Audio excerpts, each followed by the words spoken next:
Bonjour et bienvenue dans Prière inspirée avec notre invité. On est heureux de vous accueillir pour cette 5e émission sur l'humilité. J'espère que vous allez bien. L'apôtre Paul dit « Je puis tout par Christ qui me fortifie ». Il aurait eu bien des raisons d'être découragé, il aurait bien eu des raisons d'abandonner, il aurait même eu des raisons au niveau de notre mentalité, de l'intelligence non renouvelée, même pour se dire que Dieu ne l'aimait pas.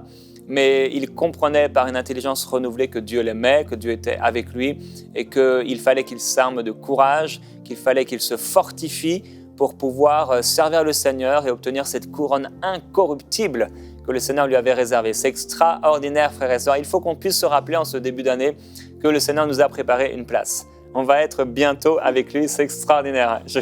J'ai tellement hâte, je désire que ce soit le plus proche possible et que le maximum de personnes soient sauvées, nous accompagnent. On sera dans la présence de Dieu quand même pour l'éternité. Ça ne va jamais s'arrêter. On a la notion du temps ici, mais dans l'éternité, on ne l'aura pas. On n'aura pas la notion du temps. Des fois, des gens, ça leur fait peur, ils sont sauvés, mais ils ont peur quand ils pensent à l'éternité. C'est vrai, quand on y pense avec l'intellect, on se dit, mais ça ne s'arrêtera jamais. Mais la bénédiction ne s'arrêtera jamais, mais on ne sera plus dans cet espace temporel. On sera toujours avec le Seigneur. Et ça va être extraordinaire. Frères et sœurs, l'apôtre Paul qui a été persécuté, lapidé, il a fait naufrage, on l'a abandonné, il a vécu vraiment une vie difficile au niveau physique et au niveau relationnel.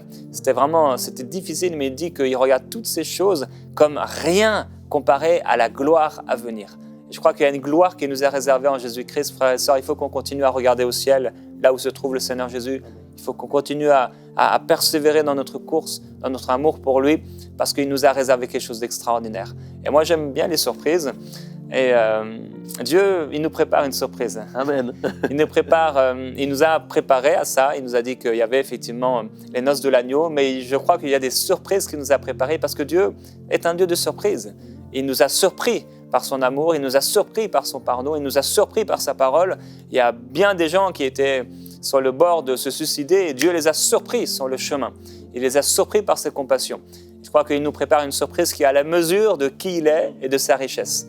Voilà, il y a des surprises qui sont bonnes. Nous, on peut faire des surprises aux gens qu'on aime et peut-être aux gens qu'on n'aime pas. J'espère que ce sont des bonnes surprises. Mais Dieu, lui, va nous faire une surprise à la mesure de sa richesse, à la mesure de son amour. Ça va être extraordinaire. Alors frère, mon frère, ma soeur, sois encouragé en cette journée vraiment parce que Dieu t'a préparé une place. Et dès maintenant, il y a un héritage pour aujourd'hui et pour la vie à venir. Il y a une prospérité pour aujourd'hui en lui et pour la vie à venir. Que tu puisses goûter à l'héritage des enfants de Dieu, que vraiment vous puissiez vivre et demeurer dans le nom du Seigneur Jésus-Christ. Amen. Alors, on ne veut pas prendre plus de temps, mais aujourd'hui, on veut parler de l'humilité et des principes de la fausse humilité. Rapidement, un court témoignage de Fleur du Cameroun. Elle dit, il y a des années, j'ai fait un accident de travail et j'avais des douleurs dans le bras droit qui revenaient sans cesse, donc depuis toutes ces années. Et dans une émission Prière inspirée avec le pasteur Raoul Wafo, j'ai senti l'onction de guérison dans mon bras pendant que le prophète Jérémie et lui priaient. Et depuis, je n'ai plus de douleur au bras. Gloire à Dieu pour les enseignements sur la foi. Elle encourage l'équipe. Vraiment, merci au Seigneur. Que toute douleur dans vos corps puisse disparaître dans le nom de Jésus-Christ. Nous proclamons le nom de Jésus et la seigneurie de Christ. Par ses meurtrissures, vous avez été guéris. Et ce n'est pas par notre force. Je prie que vous puissiez recevoir ce cadeau par sa grâce et par son amour. Dans le nom de Jésus-Christ. Amen. Amen. Merci encore Jérémie. Et c'est fabuleux en tout cas cette semaine. On parle de l'humilité. Et je pense que pour cette nouvelle année, toutes les personnes qui nous regardent ont bien compris que c'est un fondement, je dirais, prioritaire. Et que tout le monde doit effectivement s'atteler à rechercher le cœur de Dieu à ce niveau. Alors pour terminer, on va parler aujourd'hui des principes de la fausse humilité, parce qu'effectivement, il y a une vraie humilité, mais il y a aussi une fausse humilité. Et je voulais un peu faire un témoignage à travers cette pensée du jour. J'ai vécu il y a quelques années l'expérience, j'ai côtoyé quelqu'un qui avait une fausse humilité, et j'ai pu constater les dégâts en fait que ça pouvait apporter. La fausse humilité a des principes comme la vraie humilité, et ces principes, ils interagissent pour vraiment détruire finalement la personne qui porte cette fausse humilité, mais aussi les personnes qui vont la suivre. C'est pourquoi il est important d'avoir beaucoup de discernement dans nos associations et aussi dans les personnes que nous décidons de suivre. On se rend compte aujourd'hui qu'on ne peut pas s'accorder avec des personnes ou suivre des personnes parce qu'elle parle bien. On doit avoir la conviction du Saint-Esprit, le témoignage intérieur qui nous confirme effectivement et qu'il y a une humilité sincère, mais aussi le fruit de l'humilité qui doit apparaître. Et donc, j'ai noté, avant de parler de ce témoignage, quelques éléments. J'ai fait une liste. On ne lira pas le texte parce qu'il est un peu long, mais les personnes qui nous regardent aujourd'hui pourront lire Colossiens chapitre 2, versets 16 à 23. Ils pourront lire ça. Et j'ai récupéré quelques principes qui ressortent de ce texte. On se rend compte effectivement que la fausse humilité aura tendance à juger l'autre. Quand quelqu'un a une fausse humilité, il a un regard sur les autres qui est différent et il a une facilité finalement à juger les autres. On se rend compte aussi que la fausse humilité aime beaucoup les préceptes. C'était quelque chose que les pharisiens pratiquaient beaucoup. Ils avaient beaucoup de préceptes. Ils disaient ne mangez pas ci, ne mangez pas ça, ne buvez pas ci. Les préceptes vraiment accompagnent la fausse humilité et on peut détecter ça chez nous si on se rend compte qu'on a trop de préceptes. Dieu n'est pas un Dieu de préceptes, Dieu est un Dieu d'amour et un Dieu de foi. Et il ne veut pas nous imposer en fin de compte des préceptes traditionnels. Il ne veut pas nous alourdir dans notre processus avec lui. La fausse humilité aussi aura facilité à condamner. On condamne facilement quand on a une fausse humilité. Et la fausse humilité aussi aime beaucoup le sensationnel. Ça, j'ai remarqué. Moi, je viens de l'île de la Guadeloupe. Voilà, donc, on est sur une île où effectivement, il y a sur le plan, surtout sur le spiritisme, voilà, la sorcellerie, il y a beaucoup d'aspects malheureusement sur notre île. Et on se rend compte que des fois, le sensationnel poursuit les gens. Et les gens sont attirés, en fin de compte, par le sensationnel parce qu'ils ont l'impression que, par exemple, quand un serviteur ou quand quelqu'un porte beaucoup d'onction et qu'il y a beaucoup de sensationnel, de manifestations, des fois, elles pensent que c'est ça, en fin de compte, l'humilité. Alors, bien évidemment, nous savons que notre Seigneur nous a donné de l'onction. On veut qu'il manifeste le surnaturel. Nous sommes pour. Mais il faut toujours que la personne qui porte forcément l'onction de Dieu ait un cœur humble, un cœur sincère et qu'en fait, ce ne soit pas, en fin de compte, pour ses propres privilèges. Parce que souvent, des fois, il peut y avoir de la vantardise cachée, il peut y avoir effectivement le fait de ramener des gens à soi-même, et ça, c'est très dangereux. On se rend compte encore dans les principes de la fausse humilité qu'il y a des fois des visions charnelles et orgueilleuses. Quelqu'un qui a une fausse humilité ne cherche pas à faire des choses pour plaire à Dieu, mais il cherche toujours constamment à faire des choses finalement pour gagner lui dans sa visibilité à lui, de ce qu'il est lui-même, et pour se faire voir aux yeux des autres. Et donc, il y a forcément un accomplissement de ses propres visions qui se manifeste dans tout ce qu'il fait. Et là encore, c'est un danger. On remarque aussi qu'il y a une insoumission à Christ. Quelqu'un qui est un visionnaire, c'est quelqu'un qui recherche toujours la vision de Dieu et qui fera toujours en fonction, en fin de compte, de ce que la vision de Dieu lui demande d'accomplir et non pas ses propres visions charnelles. Et ça, c'est important aussi. Et donc, forcément, si on suit ses propres visions, si on suit ses propres désirs, on est plus soumis à Christ. Et à ce moment-là, tout ce qu'on va accomplir, on le fait de nous-mêmes. Et toutes les personnes qui vont nous suivre aussi ne s'en rendent pas compte, mais ne sont pas en train de servir le Seigneur, mais sont en train de servir un homme. Et ça, c'est très dangereux. Il y a aussi la croissance qui est stoppée quand quelqu'un manque de soumission. Ça, c'est important et on pourra le lire aussi d'ailleurs. Verset 19 dans Colossiens 2 que je disais de prendre. Il refuse de s'attacher à Christ qui est le chef, la tête. C'est de lui que le corps tout entier tire sa croissance comme Dieu le veut. Donc on voit que quand en fin de compte on suit des personnes qui ne sont pas soumises à Christ, notre propre croissance est mise en jeu. Et ça, c'est très important. Autre chose encore, on constate que la fausse humilité est constituée d'une fausse sagesse. Alors ça, je voulais en parler dans mon témoignage. Je disais, il y a quelques années, j'ai côtoyé quelqu'un et on avait l'impression que cette personne avait une sagesse incroyable. Mais en fait, c'était une sagesse charnelle. Rappelons-nous, au début en fait, des sessions sur l'humilité, on a dit effectivement que l'humilité, c'est la bonté et l'amour. Et on peut manifester un amour qui peut nous paraître être un amour de Dieu. Je peux venir et te faire des câlins, je peux faire des bisous aux gens, leur dire que je les aime, mais qu'en fait, mon cœur n'aime pas. Mais si la personne qui est en face n'a pas la vraie conscience de ce qu'est la vraie humilité, la vraie bonté, la vraie douceur, il peut penser en fait que ce qui est manifesté en face de lui, c'est le réel amour de Dieu. Et effectivement, se dire « Waouh, cette personne est extraordinaire, j'ai jamais vu quelqu'un manifester un amour comme ça », alors qu'en fait, c'est un amour finalement qui n'est pas véritable.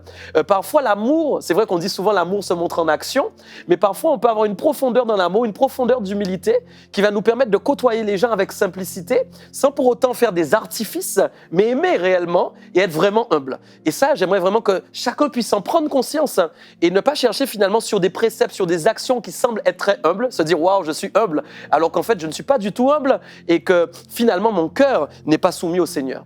Et donc, c'est pour ça que j'avais dit d'ailleurs qu'un dernier point, d'ailleurs, dans les principes de la fausse humilité, c'est le faux amour. Et celui-là, pour moi, c'est celui qui est le plus dangereux.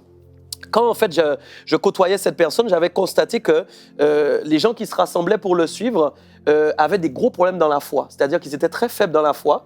Et je dirais même qu'ils étaient vraiment pauvres en fin de compte spirituellement, réellement. Et lui, il manifestait en fait beaucoup d'amour charnel. Je me rappelle même qu'il y a des réunions qui commençaient, il y avait un ben full, il embrassait tout le monde dans la salle et c'était à chaque culte. Et il fallait embrasser tout le monde les uns après les autres. Et les gens me disaient, waouh, il a un amour fabuleux. Mais finalement, quand je côtoyais la personne, je me rendais compte finalement que c'était vraiment des artifices et qu'il n'y avait aucune profondeur. Les gens restaient dans le même état. Les gens n'évoluaient pas au niveau de leur croissance spirituelle. Ils restaient faibles et ils restaient attachés à l'homme parce qu'en fait, il y avait cette manifestation qui interagissait entre eux et lui tout le temps. Et ils pensaient que c'était génial, en fait, alors qu'en fait, le cœur de Dieu n'y était pas. Et donc, ça, c'est très dangereux. Pourquoi on va prier maintenant pour ça au nom de Jésus, car on a dit que c'est une nouvelle année.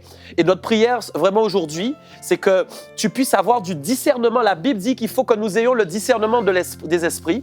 Et il faut que nous puissions discerner ce qui est bon de ce qui est mal. La maturité spirituelle, elle s'évalue à ce niveau-là.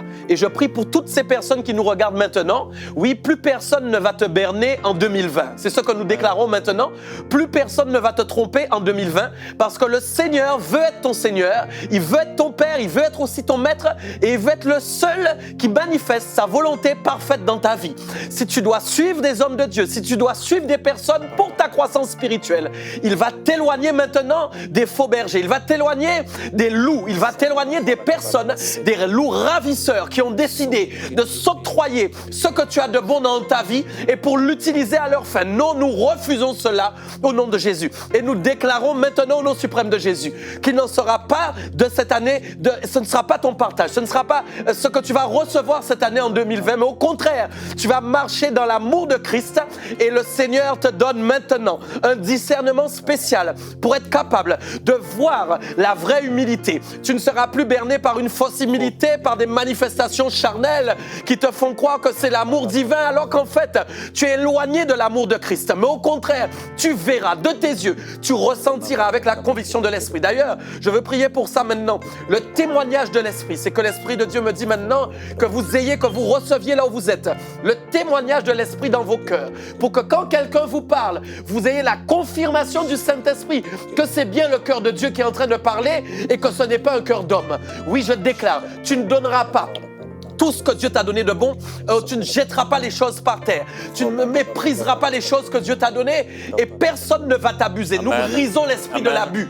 Il y a des personnes sur ta route qui ont été mises en place par un système démoniaque pour en fin de compte abuser de toi, abuser de tes biens, abuser même de ta vie spirituelle. Nous brisons ces systèmes au nom de Jésus et nous déclarons qu'à partir de ce message d'aujourd'hui, tu vas avoir une perception divine qui va être renouvelée, une perception divine restaurée totalement. Merci. Et que tu verras des choses que tu n'avais jamais vues auparavant.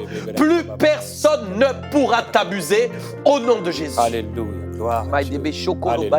Gloire à Jésus-Christ. Gloire à Dieu. Alléluia. Oui, c'est tellement important. Merci, c'est tellement important. Merci Seigneur Jésus. Merci Saint-Esprit. Merci Seigneur Jésus. Père, je prie pour ceux qui ont été abusés, qui sont devenus la proie de ces loups voraces. Là, je prie que leur cœur soit vraiment guéri, profondément guéri, et qu'ils puissent à nouveau faire confiance, qu'ils puissent à nouveau se rassembler avec des frères et des sœurs, alors qu'ils ont quitté les églises, comme ils le disent. Là, je prie qu'à nouveau, ils puissent se retrouver dans cet endroit où coule ta bénédiction, où ta bénédiction est envoyée. Père, que les cœurs soient guéris, que les cœurs soient guéris. Alléluia. Gloire à Jésus-Christ. Dans une conférence, un jour, une sœur est venue me voir et elle avait été tellement abusée spirituellement par un de ces loups. Et quand elle me parlait, je voyais c'était tellement profond, elle était confuse, vraiment, c'était waouh. Et moi, j'ai pu prier pour elle et le Seigneur l'a relevée avec sa foi et parce qu'elle avait un cœur pour Dieu. Et je l'ai vu encore une année plus tard et plus tard encore. Et j'ai vu une personne complètement transformée, guérie de l'abus spirituel. Ça peut faire très mal. Ça peut laisser des traces terribles et ça souvent éloigne la personne, bien sûr, de l'Église Je parlais des loups dans le livre Walking Love, il y a tout un chapitre sur ça pour reconnaître ces loups. Amen. Leur influence et combien ils sont dangereux et nous en garder. Tout à fait. Et je crois que si vous êtes aujourd'hui, vous avez fait face à ce genre de personnes, vous êtes devenu la proie d'une de ces personnes, le Seigneur veut vous guérir. Le Seigneur vous veut guérir, il veut guérir votre cœur, les blessures qui vous ont empêché maintenant de faire confiance et vous êtes tout en train de soupçonner. Amen. Parce qu'en fait, c'est ce que ça a créé le soupçon, parce que vous avez peur, c'est normal, vous vous cachez, vous n'avez pas envie qu'on vous fasse mal à nouveau, mais le Seigneur ne veut pas qu'on vive dans le soupçon. L'amour ne soupçonne pas le mal. Donc, ça ne peut pas venir de Dieu, ce genre de soupçon. Maintenant, le Seigneur veut vous guérir et veut vraiment que vous puissiez lui faire confiance. Faites-lui confiance. Faites confiance au Seigneur, vraiment, et donnez-lui tout. À nouveau, faites-lui confiance, soyez comme un petit enfant, on en parle cette semaine. Et aussi, c'est aussi ça, l'humilité. Amen. L'humilité, c'est aussi reconnaître, on a été berné, tu disais, Tout à fait. tu as utilisé cette expression, c'est vrai, on a été berné, on a été trompé. Mais Seigneur, par humilité, je suis prêt à recommencer, je suis prêt à repartir, je suis prêt à ce que tu guérisses mon cœur et je suis prêt à accepter que oui, j'ai été trompé, c'est vrai. J'ai été faible, je me suis fait avoir. Maintenant, qu'est-ce que je vais faire après ? Est-ce que je vais rester comme ça ou pas ? Est-ce que je vais rester seul, isolé parce que j'ai peur des autres ? C'est pas possible, c'est pas la volonté de Dieu. Alors vraiment, soyez guéris comme Dieu l'a fait pour cette chère sœur que j'ai vue encore il y a quelques mois dans une conférence en Europe. Que le Dieu de paix le fasse dans votre vie et que vous soyez rétablis. Ça va peut-être prendre des semaines, des mois, peut-être quelques jours seulement, mais vous allez être rétablis, nous le croyons. Acceptez-le, désirez-le et que ça devienne votre réalité, vraiment, Amen. au nom du Seigneur. Amen. Tu sais, par rapport à ce qu'on disait aussi, il y a quelque chose qui est important, on ne doit pas se laisser imposer des préceptes inutiles. Et là aussi, je vois pas mal de choses. J'ai aussi cette expérience que j'ai vécue avec des personnes qui sont revenues à des principes traditionnels. Et on se rappelle très bien que le Seigneur avait dit de ne rien imposer aux païens, nous qui avons été greffés au tronc juif. Et donc, pourtant, je vois des gens aujourd'hui qui reviennent sur des préceptes et qui finalement s'éloignent de Christ en pensant que les préceptes, en fait, les valorisent auprès de Dieu. Et ça aussi, il faut en parler parce que notre Seigneur est simple. Je crois que la relation que Dieu veut tisser avec nous, elle n'a pas d'empreinte liée à des préceptes que nous mettons entre lui et nous. Et le Seigneur n'attend pas que vous portiez un chapeau spécial. Le Seigneur n'attend pas, je crois, Jérémie, que nous ayons un vêtement spécial, ni un jour spécial, ni une heure spéciale. Et malheureusement, si les personnes côtoient des gens qui veulent leur imposer des préceptes, ça doit être un signal pour eux qui doit les avertir que là, on est en train de s'éloigner du Seigneur. Le Seigneur n'a pas envoyé son Fils Jésus-Christ et encore plus son Esprit qui vit en nous pour mettre des choses en fin de compte pour aller à sa rencontre. C'est glorieux de savoir que nous avons tous accès maintenant au baptême du Saint-Esprit et je voulais finir avec lui parce que c'est ce que je ressentais dans mon cœur. Je crois que le Saint-Esprit aime tellement l'humilité. Waouh! Le Saint-Esprit, quand il est dans quelqu'un, il attend cette humilité et le Saint-Esprit, je crois, pourra utiliser quelqu'un avec facilité si le cœur est humble, sincère, doux et bon. Moi, j'ai tendance à dire que l'humilité m'a préservé dans mon ministère. Je suis jeune dans le ministère, ça fait une dizaine d'années. Mais vraiment, Jérémie, des fois je disais avant, l'humilité m'a protégé plus qu'un jeune. Et certaines personnes pourraient dire, ah oui, mais c'est orgueilleux de dire qu'on est humble. Mais en fait, non. Si on comprend réellement ce qu'est l'humilité, on pourra le dire sans orgueil. J'ai passé des caps de croissance dans mon ministère et je voudrais encourager des gens qui nous regardent en même temps. J'ai passé des caps de croissance dans mon ministère face à des épreuves où c'est mon humilité en fait qui était testée. Et bien souvent, l'humilité, un ennemi aussi de l'humilité, c'est le compromis. J'ai souvent eu des tests dans le compromis. Soit je plaisais aux hommes, ou soit je plaisais à Dieu. Et c'est pourquoi là encore, j'encourage quelqu'un qui nous regarde parce que je sens dans mon cœur qu'il y a des personnes aussi qui sont très intéressées, portées par ce sujet. Peut-être dans votre cœur, il y a un compromis qui s'est installé. Il y a quelqu'un à qui vous voulez plaire plus qu'à Dieu, vous ne vous en rendez pas compte. Et le Seigneur voit que vous avez mis cette personne à la place de Dieu. C'est très dangereux parce que nous servons un Seigneur qui est aussi un feu dévorant et qui est jaloux. Et il veut toute la place parce qu'il nous a choisis avant la fondation du monde. C'est extraordinaire. Donc je prie pour quelqu'un encore qui qui nous regardent maintenant et qu'il n'y ait personne qui vienne à la place de Dieu dans ton cœur. Amen. Et s'il y a des personnes qui se sont installées, pour lesquelles tu as fait du compromis, le Seigneur te demande maintenant simplement de te repentir et de demander pardon. Seigneur, papa, pardon parce que j'ai mis telle personne à ta place dans mon cœur.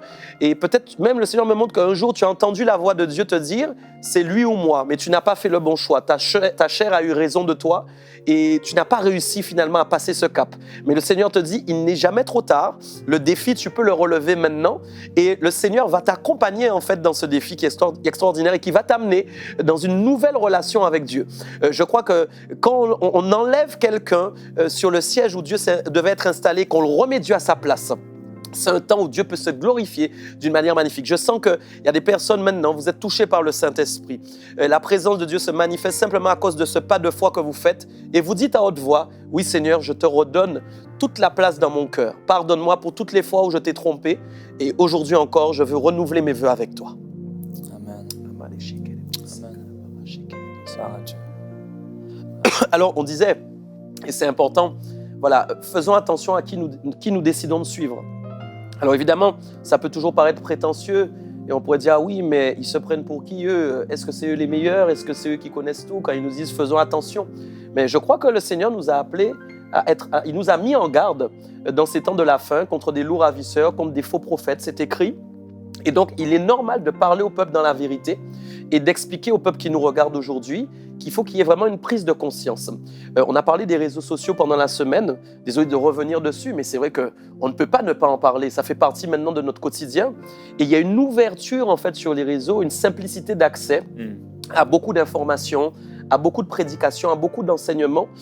Et donc nous devons avoir l'esprit du discernement et le Saint-Esprit dans notre cœur justement, lui donner toute la place, la capacité d'exprimer en nous le oui ou le non, afin que le Saint-Esprit acquiesce en fonction des personnes que nous allons suivre, que nous allons écouter, parce qu'il en va de notre vie spirituelle. Les voleurs dans le temple passent par des hommes qui sont eux-mêmes définis par le royaume de Satan, parce qu'ils ont malheureusement laissé leur première vocation en Christ pour aller vers une autre vocation et tendre à celle-ci pour réussir dans la chair. Et donc forcément, si nous n'avons pas l'esprit du discernement, nous ne serons pas capables en fin de compte de définir qui est vrai et qui est du faux. Dans ces temps de la fin dans lesquels nous arrivons, Jérémie, ça va être très compliqué parce que le faux va se mélanger avec le vrai. Il sera très difficile pour ceux qui ne se sont pas habitués dès maintenant à détecter le faux du vrai, de le détecter plus tard. C'est pourquoi ce message est important et chacun doit prendre conscience, s'il veut justement se préserver, se sécuriser avec le Saint-Esprit, doit avoir cet esprit du discernement et expérimenter justement ce témoignage de l'Esprit dans le cœur, s'habituer avec, parce que les choses de Dieu, on doit s'habituer avec quelque part. Quand je dis s'habituer, oui, Dieu nous épate, oui, Dieu nous étonne, mais il y a des choses, il y a des principes que nous devons apprendre à détecter pour les connaître. Si on n'apprend pas à les expérimenter, eh bien dans le temps, au moment où on en aura besoin, il sera trop tard. Donc c'est maintenant que j'encourage encore tous ceux qui nous regardent aujourd'hui, c'est ton temps maintenant aujourd'hui. Je prie pour ça parce que j'ai cette conviction dans mon cœur que l'esprit du discernement s'empare de ton esprit maintenant. Oui, maintenant je déclare, il y a quelque chose que le Seigneur est en train de me montrer, il y a des écailles qui tombent des yeux de quelqu'un maintenant et tu vas avoir une nouvelle perception que tu n'avais pas auparavant et le témoignage du Saint-Esprit dans ton cœur va battre d'une manière spéciale. Toi-même, tu vas voir dans les jours qui viennent, tu vas entendre la voix de Dieu et tu vas avoir une perception que tu n'avais pas avant. D'ailleurs, il y a des gens que tu écoutais, que le Saint-Esprit va te dire n'écoute plus. Ne cherche pas à comprendre, ne cherche pas à savoir. C'est simplement le Saint-Esprit qui est en train de te préserver de quelque chose. Le Seigneur me dit de te dire parfois il ne faut pas trop être intelligent dans les choses de Dieu, mais il faut se laisser porter par la conviction que le Saint-Esprit donne afin d'aller plus loin dans ta destinée. Le Seigneur me montre il y a des destinées qui ont été stoppées, il y a des destinées qui ont été arrêtées à cause de loups ravisseurs qui t'ont bloqué. Et nous brisons cela maintenant au nom de Jésus. Oui, tes yeux ont été faits pour regarder Dieu avant tout. Tes yeux ont été faits pour regarder la Bible avant tout. Et pas seulement des enseignements sur les réseaux, mais d'abord la parole de Dieu. Et Dieu fera le tri à travers ce qu'il a décidé que tu regardes. Les messages que tu recevras seront des messages empilés qui viendront renforcer ta foi, te transformer selon les principes de Dieu, selon la volonté de Dieu et selon ce que Dieu aura décidé pour ta vie, pour que tu réussisses au nom de Jésus. Amen. Je voudrais prendre vraiment cette minute, cette minute qui vient pour que vous puissiez prier et vous ouvrir au Seigneur, peut-être même sans parole, juste peut-être simplement lui dire, Seigneur, s'il y a quelqu'un dans ma vie ou que j'écoute, et peut-être je ne l'ai même jamais vu, mais que j'écoute sur YouTube ou ailleurs, et que tu ne veux pas que j'écoute. Amen. Des fois, c'est parce qu'il a un cœur mauvais, parce que c'est vraiment un loup. Des fois, c'est simplement que Dieu ne veut simplement pas qu'on l'écoute parce qu'on n'est pas prêt ou qu'il y a une raison inconnue. Tout à fait. S'il y a quelqu'un, Saint-Esprit, que tu ne veux pas que j'écoute ou que j'arrête de suivre, parle-moi. Amen. Maintenant, juste écoutez-le. Il peut y avoir personne, bien sûr, mais il se peut qu'il y ait quelqu'un ou plusieurs personnes. Saint-Esprit.